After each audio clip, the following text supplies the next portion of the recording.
Pace bene, masih di mea culpa. Ada satu diskusi yang saya ikuti. Bagaimana menghormati Ekaristi? Apakah menyambutnya dengan tangan atau dengan mulut? Kita harus menjaga kekudusan dari komuni suci, dan dari pihak kita harus ada niat untuk memberikan penghormatan yang layak. Nah, ada diskusi, ada pro dan kontra, dengan mulut lah, dengan tangan. Lalu kemudian saya diminta memberi pendapat dan ini yang bisa saya buat. Pertama, apakah dengan mulut atau tangan itu adalah manifestasi atau ungkapan nyata dari sikap hati kita, disposisi batin. Dan itu jawaban yang paling mendasar saya pikir. Soal bagaimana kita memberi penghormatan pada komuni suci, itu pertama-tama harus kita lihat disposisi batin kita. Apakah benar kita berniat untuk menghormati, dan rasa hormat kita akan tampak secara nyata, terungkap keluar sehingga kita bisa melihat, orang lain bisa melihat, meskipun bukan tujuannya untuk dilihat orang. Maka saya di sini ada satu sumber yang saya temukan, tapi sebelum itu saya mau katakan penghormatan itu bukan hanya dalam perayaan itu semata. Bisa kita lihat pra-perayaan, dalam perayaan, dan pasca perayaan. Ante celebrationem, in celebrazione, dan post celebrationem. Sebelum perayaan itu kita ngapain? Dalam kitab hukum kanonik diberikan anjuran, jangan lagi makan dan minum untuk kenikmatan, katakanlah bukan karena sakitnya. 1 jam sebelum itu menunjukkan kesungguhan hati. Dan dengan itu kita sudah persiapkan diri kita. Itu bagian dari cara menghormati. Jangan memaksakan dengan mulut, tetapi katakanlah pakaian kita tidak sopan, atau kita datang tergesa-gesa, datang terlambat. Rasanya ini sudah menunjukkan penghormatan yang holistik pada perayaan itu sendiri dan juga pada komuni suci. Nah, dalam perayaan menerima dengan tangan atau dengan mulut, pertama-tama sekali lagi hati. Kalau memang hati kita tergerak untuk sedemikian siap menerimanya, ada yang dengan mulut, itu bagus. Tetapi dalam situasi sekarang ini ada yang memberikan larangan, janganlah dengan mulut karena persebaran penyakit bisa lebih gampang tersebar, ada kemungkinan lebih besar untuk itu. Apakah dengan itu Allah merasa terzolimi kalau kita menyambut dengan tangan? Sedemikian gampangkah tersinggung Allah kita? Tapi menerima dengan mulut adalah sebuah opsi, tetapi bukan sebuah keharusan, karena toh gereja memberikan kemungkinan untuk menerima dengan tangan. Dan sekali lagi itu parsial, itu hanya soal menyambut dengan tangan atau dengan mulut. Nah, pertanyaan kemudian, post celebration, setelah perayaan ite missa est, diutuslah. Apakah penghormatan terhadap Ekaristi yang sudah kita sambut masih berkelanjutan? Bukan hanya sekedar di hadapan secara empirik, saya melihat, saya bisa menyentuh dan memakannya. Memakan komuni suci bukan berarti dia lenyap, tetapi dia hadir secara nyata sekarang di dalam tubuh kita. Nah, kemudian apa? Apakah kita tetap memberikan penghormatan kepada roti yang sudah menjadi bagian dari diri kita ini? Apakah continue atau hanya penghormatan yang superficial yang dilihat oleh mata?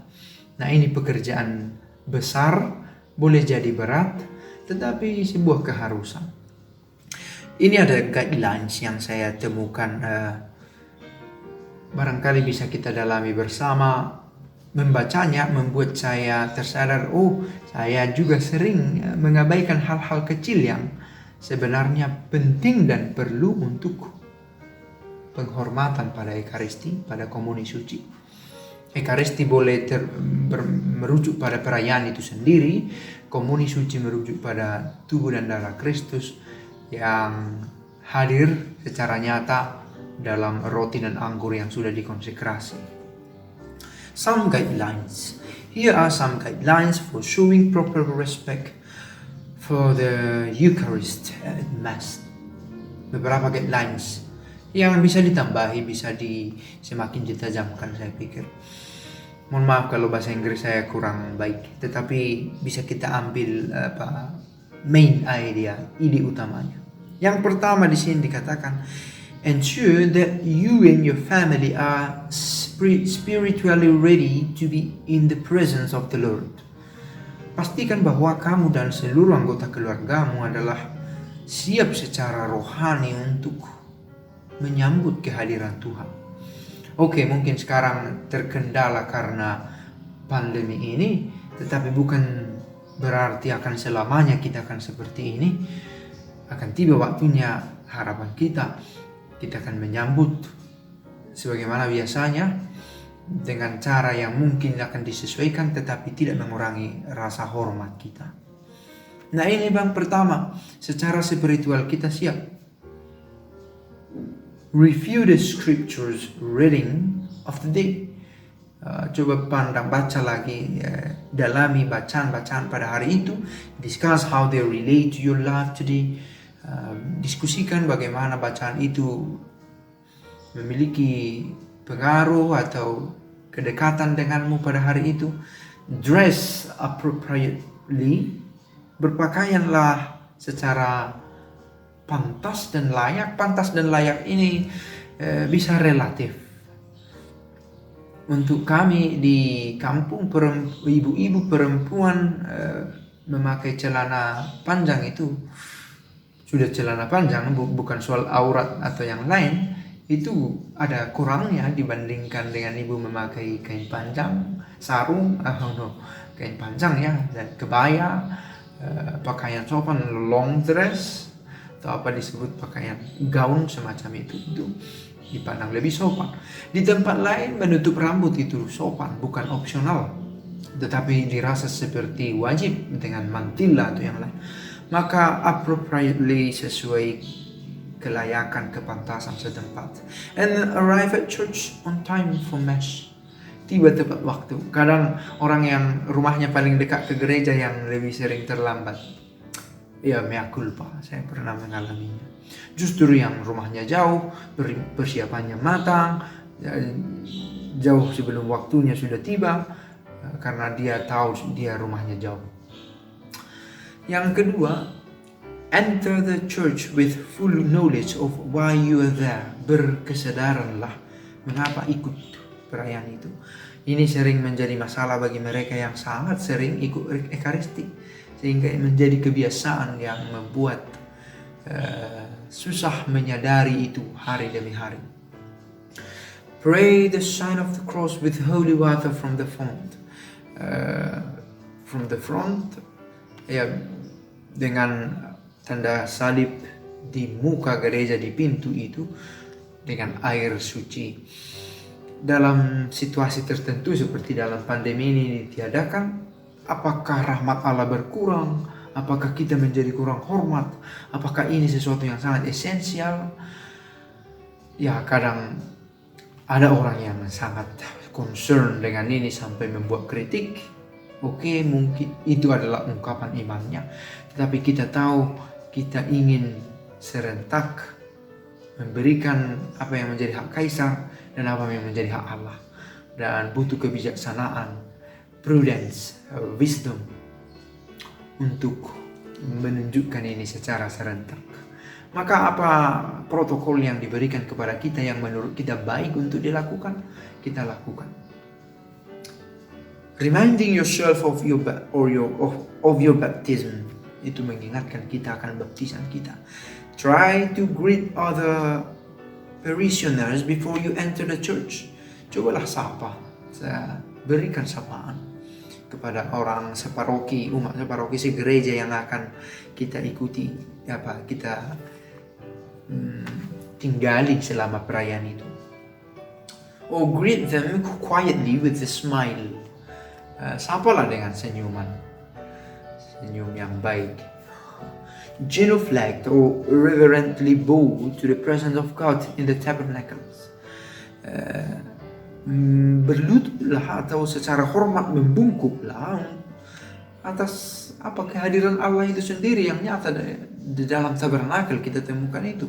As you prepare to enter your pew, sebagaimana ketika kau bersiap untuk duduk di bangku gereja itu. Remember, this is not a social function. Ini bukan demi kepentingan sosial, supaya baik, supaya dilihat orang bagus, demi pertemanan, This is our Sunday devotion. Ini devosi bagian dari ungkapan rasa hormat kita. Our gathering as a community with joy and gratitude to worship. Perkumpulan kita ini sebagai komunitas dengan sukacita dan rasa berterima kasih untuk lalu kemudian beribadat, bernyanyi, berdoa with our whole hearts, dengan sepenuh hati. Our minds are focused only on Jesus. Semua itu aksi-aksi, gestur atau pernyataan-pernyataan yang kita buat membantu kita untuk semakin terarah pada Kristus yang mau kita rayakan, yang hadir bersama kita. Keep necessary conversation quiet and to a minimum. Upayakan percakapan yang sesedikit mungkin, yang seperlunya saja, yang tenang bila harus ada, hening. Respect others who may be in the midst of prayer or sacred silence. Hormatilah orang lain yang mungkin sedang berdoa atau sedang membuat silensium, keheningan yang bermakna. Kadang terjadi begitu, tetapi mungkin ini tidak selalu gampang diaplikasikan. Anak-anak yang menangis, merengek minta jajan, merengek minta keluar untuk bermain sebentar.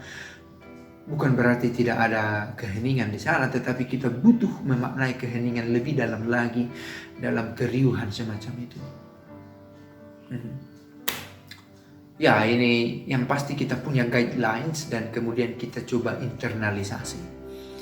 Approach the communion line with the same reverence and respect we would show if we were lining up to personally approach Jesus. Nah, ini sikap kita untuk menyambut Ekaristi. Berbaris, kalau diminta berbaris. Kalau seperti pada masa pandemi menerima dengan tangan, pakai masker, katanya pakai masker. Ada sesuatu yang baik di sana dan obedience diperlukan. Mungkin kamu terbiasa menerima komuni suci dengan mulut, tetapi untuk kali ini jangan dulu. Allah mengerti. Ecclesia supplet, gereja mengerti itu. Maka dipending dulu niatnya untuk menerima hosti dengan mulut sampai nanti tiba waktunya hal itu dianggap sudah normal dan layak. Oke. Lalu kemudian ini sederhana tetapi penting. Sebelumnya, no chatting in line, waving at others, shuffling along as if you are going nowhere. Ya, ngomong-ngomong di waktu berbaris menyambut komuni atau saling memberi tebar pesona, memberi sapa, itu bukan yang diharapkan. Lalu ini sesuatu yang sangat sederhana tetapi amat berarti. Say amen as you receive the precious body and blood of Jesus Christ in the cradle of your hands or in mouth, depends on actual stuff. Tergantung kepentingan pada masa itu, situasional begitulah. Katakan amen. Ada kadang terjadi tubuh Kristus. Tubuh Kristus. Itu satu ekspresi yang barangkali masih bisa diperbaiki. Say amen. Yes, I do believe. I am receiving the blood and body of Jesus Christ. Ya, saya percaya. Katakan amen. Maka ada ekspresi yang nyata untuk itu. Consume the Eucharist and return to your pew for prayer and thankfulness. Oke, lalu santaplah tubuh Kristus itu dan kembali ke tempat dudukmu dan berdoalah, katanya. Don't leave it yet. Jangan pergi dulu. Sebab ini bukan akhir dari perayaan, dan ingat, this isn't a cafeteria line. Ini bukan antrian di kafe di mana kamu menerima fast food atau semacam itu, where we eat and run. Kita makan lalu pergi, lari, kabur. This is our Sunday devotion. Kita menerima masa-masa heningnya, kita menerima masa-masa membosankannya, harus antri, harus mendengarkan khotbah yang membosankan. This is Sunday devotion. It isn't always easy to set all distractions. Kadang tidak gampang untuk mengendalikan semua kesulitan yang ada, gangguan-gangguan atau seperti anak merengek tadi, ada yang berbicara di sana sini tidak kita inginkan tapi terjadi. Tetapi kita dituntut untuk memberikan full concentration to the Mass. This is precisely why Jesus is there. He is there to fortify us. Kita mengakui bahwa Kristus ada di sana untuk membentengi kita, to quiet our distractions, semua pengganggu perhatian kita. Kita imani bahwa Kristus turut membantu kita untuk memusatkan perhatian kita, and to nourish our bodies, untuk memelihara tubuh, pikiran dan jiwa kita di dalam perayaan itu. So let's meet him with the respect he deserves. Marilah kita bertemu dengan dia dan memberikan rasa hormat yang dia layak untuk dapatkan. Maka menyambut komuni dengan mulut atau dengan tangan itu particularly bagian dari menerima dengan hormat, to adore the Eucharist. Itu manifestasi, satu dari sekian banyak manifestasi bagaimana saya sungguh menghormati dari dalam hati. Sejak persiapan itu tadi, ante celebrazione, sebelum perayaan, pra-perayaan, dalam perayaan itu sendiri bagaimana, dan post celebrazione, setelah perayaan itu. Sekali lagi ini bukan hal mudah, butuh perjuangan, bahkan terutama bagi orang yang sering ikut perayaan Ekaristi, sehingga itu menjadi satu habit yang malah bisa berkurang nilainya, kesannya kalau kita kurang merefleksikan. Semoga saja kerinduan kita akan Ekaristi membantu kita dan membuat kita terdorong untuk mempersiapkan diri lebih baik ketika tiba waktunya kita menyambut Ekaristi, dan dengan lantang kita katakan amin dan menunjukkan itu, respect itu sebelum, dalam perayaan, dan bahkan setelah perayaan. Pace e bene.